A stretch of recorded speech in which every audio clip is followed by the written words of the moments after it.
video, we're going to be going over a fishtail braid with a ponytail or elastic holder, and then once we're done with it, we will do it with out one. It's just a lot easier to learn with when you have this top secured.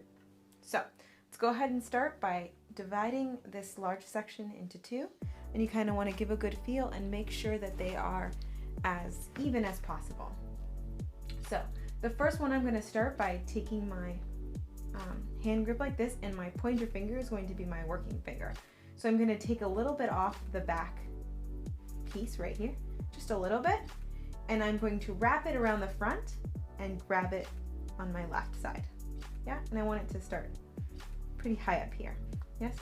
Now I'm going to do the same thing. I'm going to take my left pointer finger here. I'm going to take a tiny piece off the back of the ponytail. I'm trying to show it to you here. See that? And I'm going to transfer it over to my right side. So what you'll see is this, I'm going to loosen it so you can see a little, this cross happening. Yeah. I don't want it to start as low as right now. I'm just trying to show you the X that you're going to try to create. So you actually want that to be higher up, closer to the top of the ponytail. So we did one on the right and one on the left. It is now time to go to the right again. So now we're just going to repeat this. A little bit of piece of hair from the back. Yeah. And fold it over. To keep this tight, I can also use this thumb to kind of push to make sure that this cross stays in place. So just like that, and I'm using the pointer finger back here to kind of pinch. So now I did the right side. Now I'm going to transfer it to my right hand and do my left side. So I grab my little piece, transfer the hair over, and I've got my second cross. Yes? So again, I can pinch so I have this arm free, grab a little piece from behind. I really want to make sure I'm from behind, not just over here, so that it can completely wrap around. Yes? Then I'll grab it with my left hand and switch. And keep repeating that over and over. I want to make sure that I take similar size pieces here so that my braid looks consistent. If I take some small and some large, the braid will look a little more disorganized. Yes? So as we keep going, I'll continue to give you little tips and tricks. So we go on our right side and pinch. So I'm going to demonstrate. If I take this and I feel like it's too big of a section, before I switch hands, I can just re-grip and take a smaller section like that. Yes? So as long as I don't then just toss it over, then I can't redo my section. So I always want to make sure that I'm happy with the piece that I took before I trade it off. Yes? So again, I'll show you. Let's say I take this piece and then I feel it. Oh, it's kind of big. Just drop it. Get another piece until you like that piece, and then trade it over. So there's no, problem if you grab a piece and you're not really happy about it. Just don't trade it over yet. Yes? So as you can see, we're really starting to take the shape of a fishtail. Probably see it in the camera. If I spread it, you can see it a little more. And we're just going to keep going.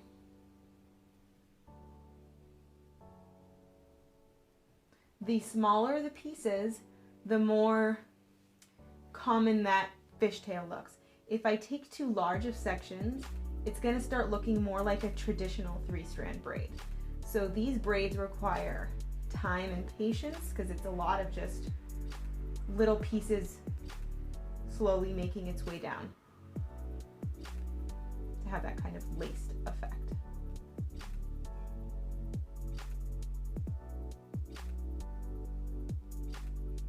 So a couple more tips before we continue is keeping even tension. So what I mean by even tension is if I start by making the braid really tight here and then I start getting too loose as we go on, what will happen is the braid will start getting fatter and fatter.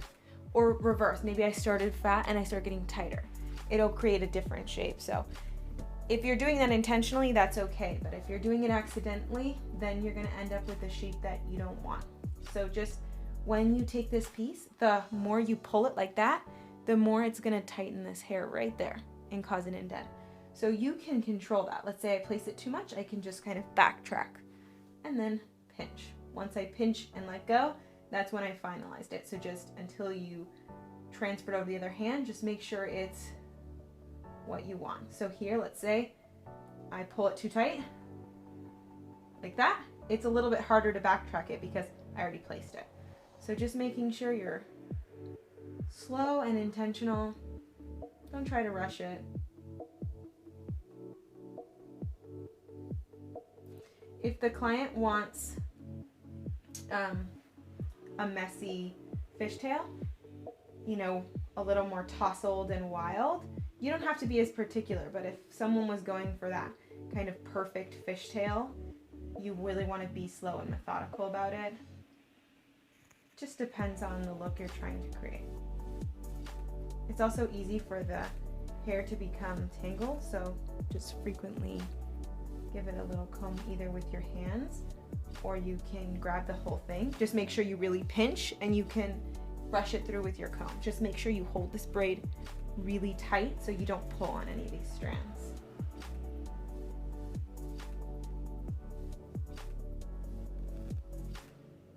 So as we're going here, another tip I'd like to give you is, as you're going through this braid, obviously you want your little sections that you're passing back and forth to be perfectly even. But as we know, it's hard to make things perfect in the hair world. We're just grabbing a section and eyeballing it. So the chances of us picking up bigger sections are pretty high. So if you feel like one of these sections, like if I feel this side and I feel this side, right now, this side feels a little thicker. I could start taking slightly bigger sections on this left side and slightly smaller sections on the right side to kind of compensate until these feel even. Because I don't want to end up with, you know, this tiny little strand on this side and a huge section. So just constantly keeping in mind that these also want to stay even and tossing them a good amount of hair back and forth that makes it feel even. You'll find that you might always make the right side feel heavier and it's just kind of your tendency. Or you'll find that just on, you know, some people's hair it's going to be different. So it's just a constant thing that you need to have in your mind when you're doing braids, is you want to keep balance within your pieces and also within your working strands or your free strands. So as you can see, this is a time-consuming braid. It doesn't go very far very fast. And the smaller sections usually the prettier, so they're not that fun of a braid to do in my opinion, but they're really rewarding at the end. So I'm gonna keep going further and further. I feel like you've gotten the point of the braid so far, but there are some tips when we get to the kind of ends that will come in handy when you're doing this on clients.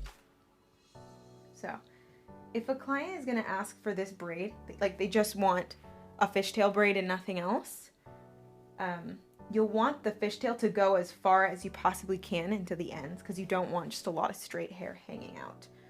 So when the hair starts to getting really, you know, thin and there's not much to work with, you're going to start taking larger pieces to wrap around.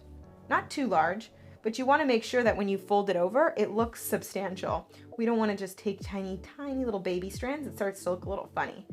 So we'll actually start taking disproportionately large sections in comparison to up here to make sure you can still see this crossover stitch.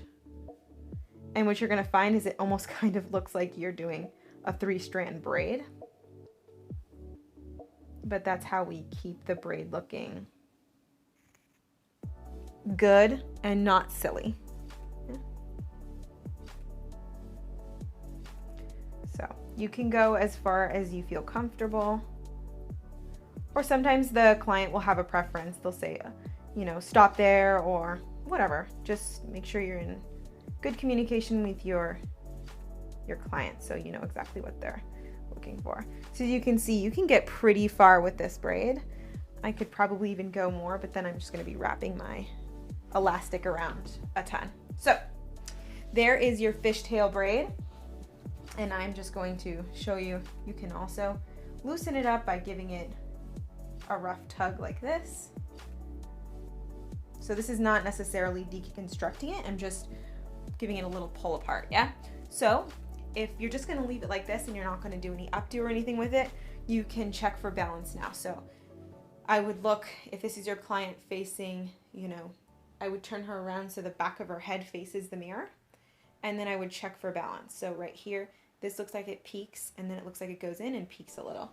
So without, you know, redoing the braid, I can just pull those out a little and balance it. I see it again here, so I can just pull it a little, and I check again. I can see it right here. It doesn't mean you did the braid wrong, it's just what you do. You just fix it when you're done. And I see a little here. And we just pull.